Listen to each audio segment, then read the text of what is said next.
The dark side of DNA tests. Woman uncovers centuries-old family mystery.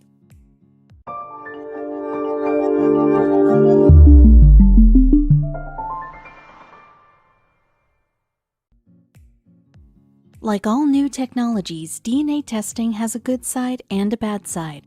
And as author Margaret Atwood said, a stupid side you hadn't considered.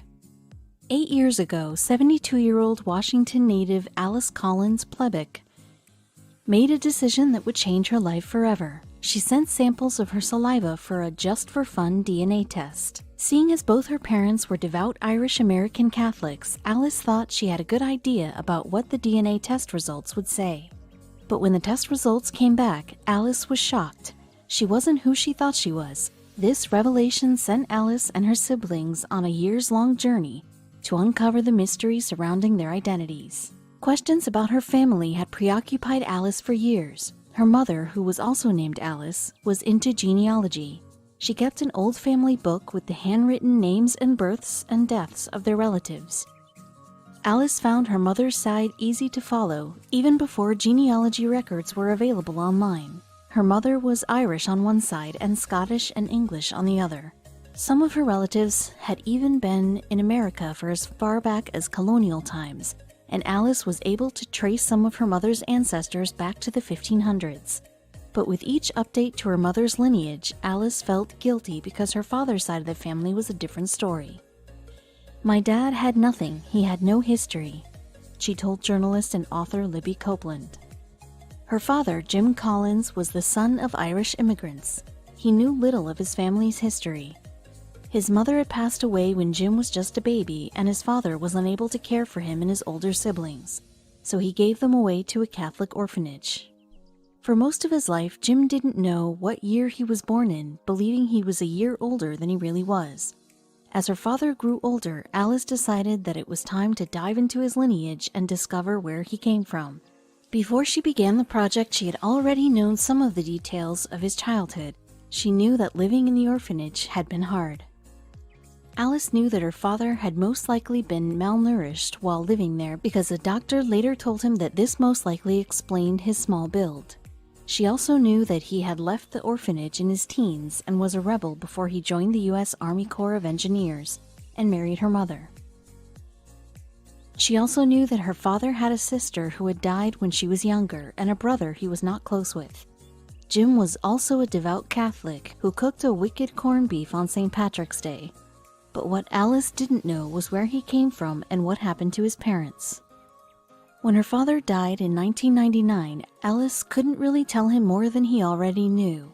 In the years that followed, however, Alice was able to find some sort of paper trail.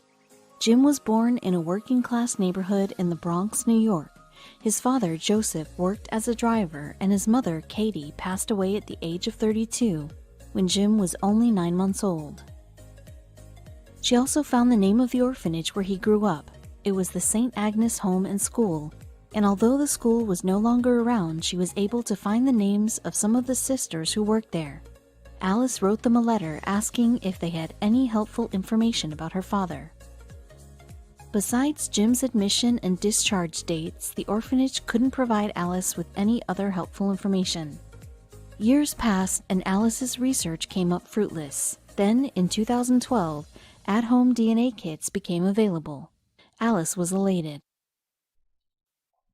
She had just discovered what she thought was her father's family village in Ireland, and she was considering a trip overseas to see where her grandparents had come from. Alice knew that an at-home DNA test would make her research a whole lot easier, so she put her name down on the company's waiting list. When the tests finally arrived, she and her sister Jerry swabbed their cheeks and sent in their tests. But when the results came back a month later, Alice and Jerry were more than a little confused. Only less than 50% of the sisters' DNA results were of Irish, Scottish, and English descent. The other half of her DNA was an unexpected combination of European Jewish, Eastern European, and Middle Eastern. This was odd, Alice thought, because both her parents were from the British Isles. Surely someone at the testing lab had messed up her results or accidentally switched them with someone else's. Alice wrote the testing company a letter explaining their mistake. She decided to take the test again, but when the same test results came back for a second time, Alice knew that the report was correct. Several questions popped up in her head. Who were her parents? Did her mother have an affair? Alice was determined to get to the bottom of whatever family secrets had been kept from her. If her parents weren't who they said they were, that meant that Alice, by extension, wasn't who she thought she was. The DNA test results were only the beginning, as they provided Alice with the what, but not the why. While intense research and analysis might intimidate some people, Alice was not thrown off. She had worked as an IT manager at the University of California before she retired. I did data processing most of my life and at a fairly sophisticated level, she said in 2017. Alice likes to find patterns in chaos and answer big questions with complex answers. After getting over her initial shock, Alice got straight to work. Maybe her mother had an affair, or her grandmother, but this scenario seemed unlikely. Cheating was out of character for Alice's mother, and all of Alice's siblings shared her father's eyes. Still, the question lingered in the back of her mind. My father, he was in the army, and he was all over the world, and it was just one of those fears that you have when you don't know, Alice told author Libby Copeland. Alice and her sister had a gut feeling that the lineage came from their father's side, especially since he was adopted. Were her father's grandparents secretly Irish Jews? Or maybe Eastern European Jews who said they were Irish when they immigrated to America? As a precaution, Alice had two of her cousins, one from each side, take the DNA test. The results from her maternal cousin came back normal. The two shared 12.5% of the same DNA, meaning that they were first cousins, but the test results from her paternal cousin was peculiar. The test showed that Alice and her cousin, whose mother was Jim Collins' sister, shared no DNA. In other words, the two were complete strangers, genetically speaking, and weren't actually cousins. This also meant that Alice's father's sister wasn't actually his sister.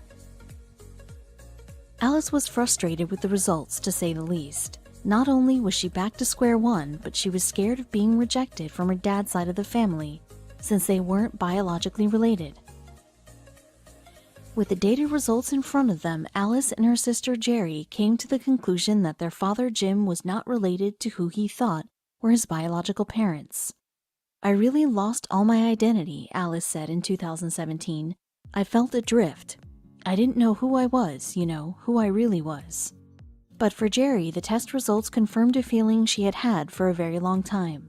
For years, Jerry had thought that Jim's father bore no resemblance to anyone in her immediate family, and when she traveled to Ireland in the 90s, she realized that no one looked like her 5'4" dark-haired father.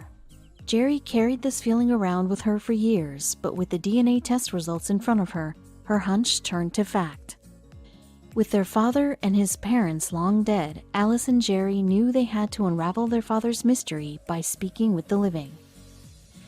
Did their father have any biological siblings? Did those siblings have any children? Was there a chance that Alice and her siblings had long-lost first cousins? By 2013, the Collins children were finally getting closer to solving their father's mystery. They had their father's birth certificate, and they had also learned that Jim had been sent to an orphanage by the New York Society for the Prevention of Cruelty to Children.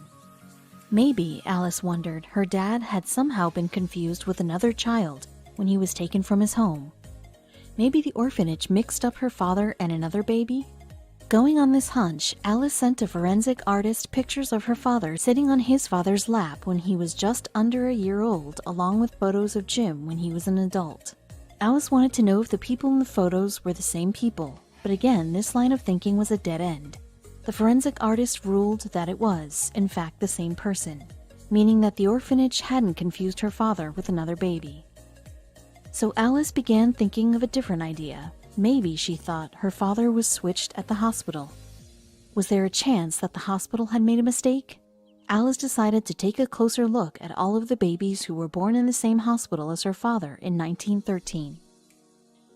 But this was no easy task. Not only was the list of children who were born in the Bronx in 1913 159 pages long, but it also was not ordered by date, nor did it differentiate between home and hospital births. After carefully scanning through the file, Alice was able to narrow the list down to the names of children born around the same time as her father that sounded either Jewish or ethnically neutral. Alice's list totaled 30 babies. Her hope was that one of those babies on her list had living relatives who shared the same DNA as Alice and her siblings.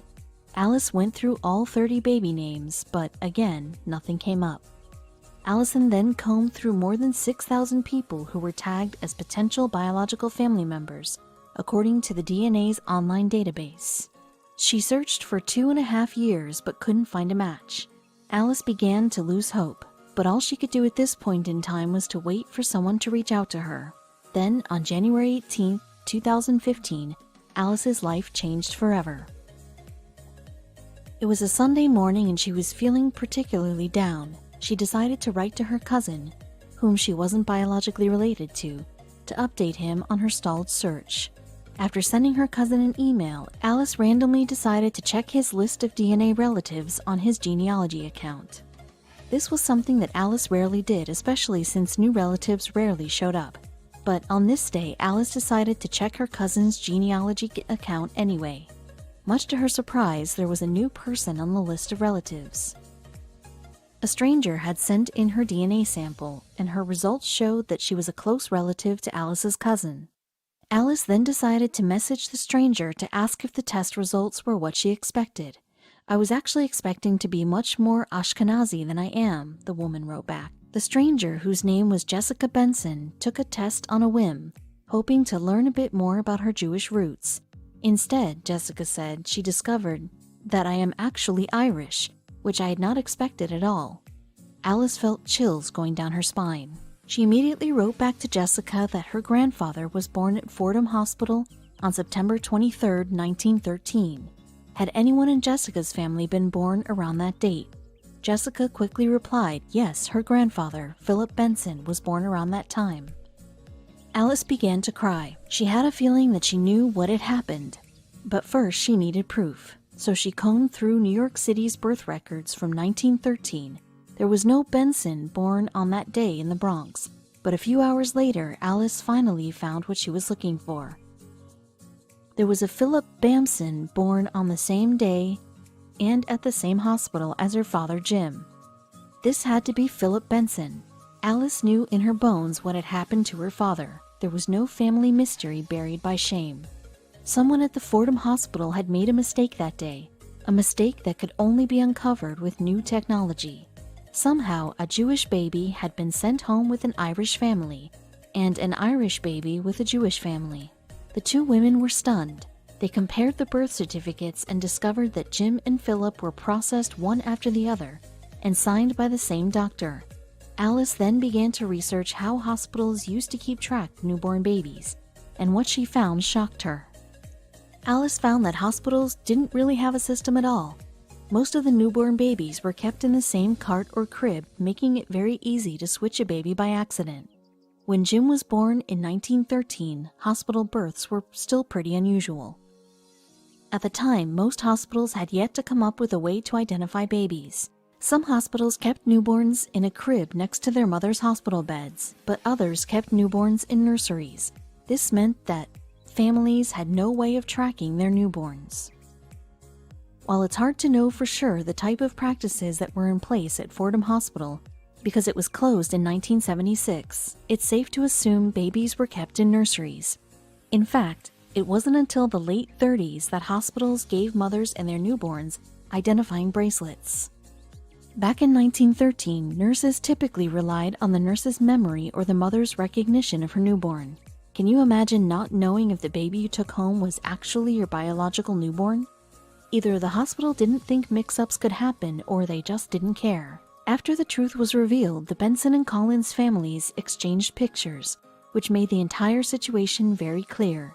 Jim Collins looked much more like Philip's 5'4" father and 4'9" mother than 6' Philip did. "My grandfather came to my dad's shoulders," Philip's daughter Pam Benson said.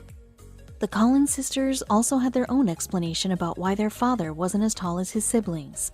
They always just assumed that Jim had been malnourished while growing up in the orphanage. After all, that is what the doctor told them. Never in a million years did Alice think that her father wasn't biologically related to his brother and sister. It's a mystery that only DNA technology could have uncovered. Alice soon discovered that she had a biological first cousin named Phyllis Pullman, who was the daughter of the sister Jim never knew he had. In 2015, Alice decided to fly to Florida to meet her. Sitting on opposite sides of the couch, the two women could have been mistaken for sisters. They definitely shared the same DNA. Phyllis shared a story about when her tall Uncle Philip was dating his first wife. Her observant Jewish parents didn't believe that he was Jewish.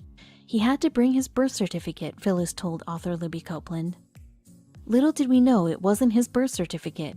The two families have kept in touch over the years, but neither of them can shake the what-if questions that linger in the back of their minds.